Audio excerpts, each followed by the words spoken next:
అప్పుడేమో ఒక 10 రోజుల క్రితం వచ్చారు. బాగా రెడ్ అయిపోయి చాలా నొప్పి ఉండేది కదమ్మా అప్పుడు. ఇప్పుడు లేదమ్మా, తగ్గిందా? సో బేసిక్గా రక్తసరఫరా పైకి లేదు, లేకుండా కింద జామ్ అయిపోయింది. అలా ఉన్నప్పుడు ఏమైందంటే మీరు కాలు తెలుసో తెలియక ఆయింట్మెంట్ రాసి ఉంటారు కదా, ఏం రాశారు? అది. సో ఇవి రాయకూడదు.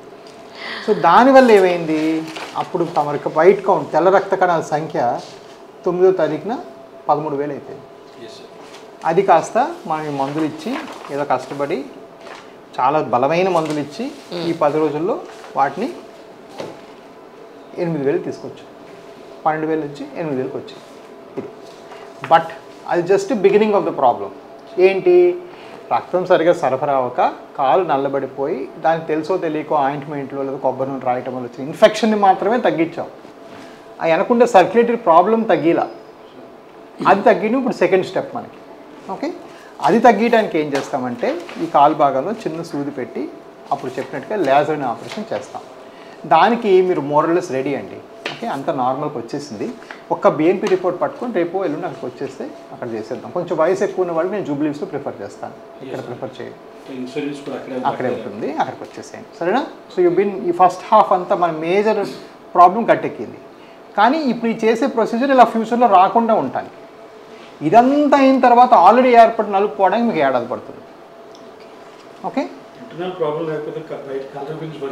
అంతేలే, అంతే కదా, సరేనా? అబ్సల్యూట్లీ చేయాలి, సరేనా?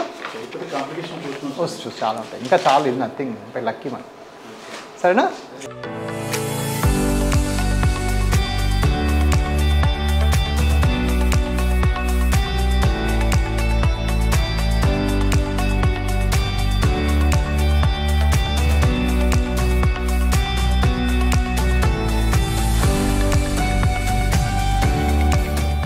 సార్ ఇప్పుడు ఈ ప్లేస్ ఏంటి యాక్చువల్లీ? ఇది ఒక విధంగా మా కార్పొరేట్ ఆఫీస్ అండి. ఎవిస్ హాస్పిటల్స్ యొక్క మెయిన్ కార్పొరేట్ ఎవరైతే మెయిన్ మా అకౌంట్స్ టీమ్ ఉన్నారో వాళ్ళందరూ కూడా ఇక్కడ కూర్చుంటారు మా ఇవన్నీ. బట్ అది కాకుండా because of the high and connectivity అన్నీ ఉంటాయి ఇక్కడ. సో మాకు హై స్పీడ్ కనెక్షన్ పెట్టుకొని నేనేం చేస్తాను అంటే, బికాస్ నేను ఎప్పుడు చెప్పాను 18 సెంటర్లు 480 ఆపరేషన్లు నెలకి, మరి నేను అందులో సగం కన్నా ఎక్కువ చేస్తాను. మిగిలిన సగం ఎలా అవుతున్నాయి? మరి అందరు నన్ను నమ్ముకొని వచ్చినప్పుడు వేరే వాళ్ళు చేస్తే వాళ్ళ రెస్పాన్స్ ఎలా ఉంటుంది? ఈ అంబిగ్విటీ తీయటం కూడా నాకు చాలా ఇంపార్టెంట్. అండ్ ఇంకొక షోలో మనం ఒకసారి అన్నాం, స్టాండర్డ్ ఆపరేటింగ్ అంటే ఆపరేటింగ్ రూమ్ కూడా స్టాండర్డైజ్ చేస్తారని మీరు అన్నారు. That's exactly what's happening here. Right. ఇప్పుడు డాక్టర్స్ అందరూ లైన్లోకి వచ్చారు. డాక్టర్ అభినవ్ గారు ఉన్నారు, డాక్టర్ అందరూ ఉన్నారు అనమాట. అభినవ్ గారు పూణే డాక్టర్, కార్తిక్ గారేమో చెన్నై డాక్టర్, రామానాయుడు గారేమో మన ఆంధ్ర అంతా చూస్తున్నారు ఈ మధ్యన. సో వీళ్ళందరూ ఏంటంటే ఇంకా వస్తారు అందరూ. వీళ్ళందరూ వచ్చి ఏం చేస్తారంటే మీకు they sort of line up everything and show the cases. కొన్ని కేసెస్ చూపించండి అంటే ఈ రోజు వాళ్ళు అక్కడ ఏమేం కేసెస్ చేస్తున్నారు, అప్డేట్స్ అన్ని అప్డేట్ చేసి రేపు ఏం సర్జరీస్ ఉంటాయి, వాళ్ళకి ఎలా ప్లాన్ చేస్తాం, ఎగ్జాక్ట్ కండిషన్ ఏంటి, వాళ్ళకి ఎలా ఆపరేట్ చేస్తాం రేపు, కొన్ని ఓపెన్ చేయండి మా. సో అదే కాకుండా అందులో ఏం కాంప్లికేషన్స్ ఎక్స్పెక్ట్ చేయొచ్చు. సపోజ్ కొంతమంది పేషెంట్స్కి మీకు 6 నెలలు తగ్గిపోతుందని చెప్తాం, కొంత పేషెంట్స్ మీకు 3 నెలలు తగ్గుద్దని చెప్తాం.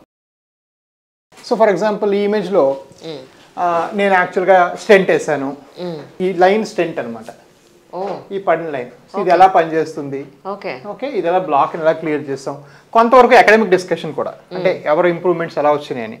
కొంతవరకు ఏంటంటే we are going to make them plan their surgeries.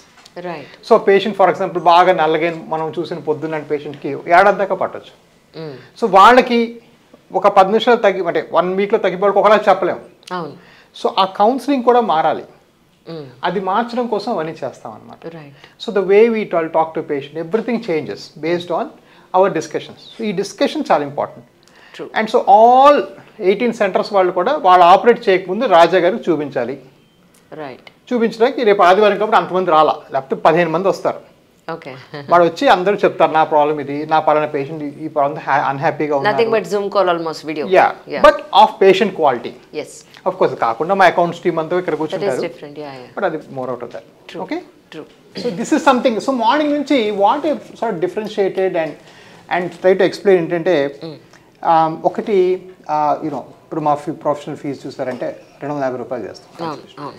మీరు మా కాంపిటీటర్స్ అందరూ 1100 చేస్తారు, లేదా యూనో స్కాన్ ఫ్రీ, లేదా ఇవన్నీ కూడాను దీని అంతటికీ మూలం ఏంటంటే we make money no doubt, but దానికి ఒక commitment, creating a call centre for post-op complications, creating a Zoom call for understanding all centers.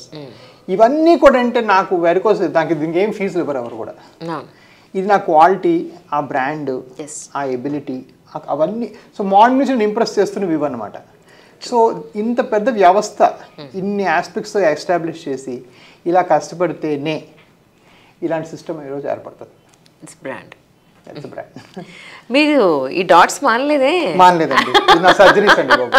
So ఈ పేషెంట్ ఇంత చిన్న సూదులని చేస్తామని చెప్తాం అందరికీ చూపిస్తాం ప్రతి వాళ్ళకి. అవును, ఫస్ట్ ఇంటర్వ్యూలో అడిగాను ప్రతిసారి సడన్ గా ఈ అలవాటు ఇంకా అలాగే ఉంది అని. సో ఇంటికి వెళ్ళాక మా ఆవిడ జోక్ వేస్తుంది, ఎక్కువ డాట్స్ ఉంటే ఆ రోజు ప్రాక్టీస్ బాగున్నట్టు, కొంచెం మూడు బాగున్నట్టు, తక్కువ డాట్స్ ఉంటే ఇవాళ ఎవరు పేషెంట్ రాలేదని నవ్వుతుంది మా ఆవిడ. కానీ ఇందాక మీ డాక్టర్ గారు అంటున్నారు ఏ రోజు మా సర్జన్స్కి బ్లడ్ చూడకపోతే ఏదో లాస్ అయినట్టు ఉంటుంది అని. కానీ మామూలు యాజ్ అ కామన్ మ్యాన్కి ఏంటంటే బ్లడ్ చూడాలన్నా, అలాంటి పెద్ద పెద్ద ఊండ్స్ చూడాలన్నా చాలా గుండె ధైర్యం కావాలి. అలాంటిది మీరు ఏదో క్లాత్ ఫాల్ కుట్టినట్టు, పీకో కొట్టినట్టు ఇక్కడి నుంచి థ్రెడ్ అక్కడ వరకు పంపించేసి, అంటే స్టార్టింగ్ మీ ఫస్ట్ సర్జరీ చేసినప్పటికీ ఇప్పుడు ఇన్నాళ్ళ మీ కెరియర్లో చేసిన ఇన్ని సర్జరీలకి మనసు చాలా గుండె రాయిపోతుందా సార్? అసలు మారిపోతామండి, అసలు ఆ మనుషులమే కాదు. ఇన్ఫాక్ట్ నేను చెప్పాను కదా, మా ఇంట్లో మొట్టమొదటి డాక్టర్ నేను. 16 ఏళ్ళ 8 నెలలకి నేను మెడికల్ కాలేజ్ జాయిన్ అయ్యాను. ఫస్ట్ డే పెయింటే పడిపోయాను, ఆ డైసెక్షన్ చూసి పడిపోయాను. అందరు నవ్వు. ఇప్పటికీ మా క్లాస్మేట్స్ జోకేస్తారు, నువ్వు ఎలా అయ్యావరా అనేసి. ఆ రోజు నుంచి ఇప్పటికి రోజుకి 15-20 ప్రొసీజర్లు అసలు కనీసం నేను I don't even look back. అసలు కొన్నిసార్లు గుర్తు కూడా ఉండదు. నేను కొన్నిసార్లు స్పైనల్ లెవెల్లో చేసేస్తుండే, అంటే ఈ కేసు ఆలోచించకుండా కూడా అయిపోతుంటాయి surgeries, because you do so many. Of course huge change వస్తుంది, బట్ ఆ చేంజ్లో మంచివి మన దగ్గర పెట్టుకోవాలి. I'm very conscious of that. ఆ చేంజ్లో కొన్ని చెడ్డ కూడా వస్తాయి, నేను కొంచెం తీసి పడేయటం, ఆ ప్రాబ్లం మీకు పెద్ద ప్రాబ్లం లేదులే అలా అన్నమ్మా. I try my best to keep the same humility that had with my first case.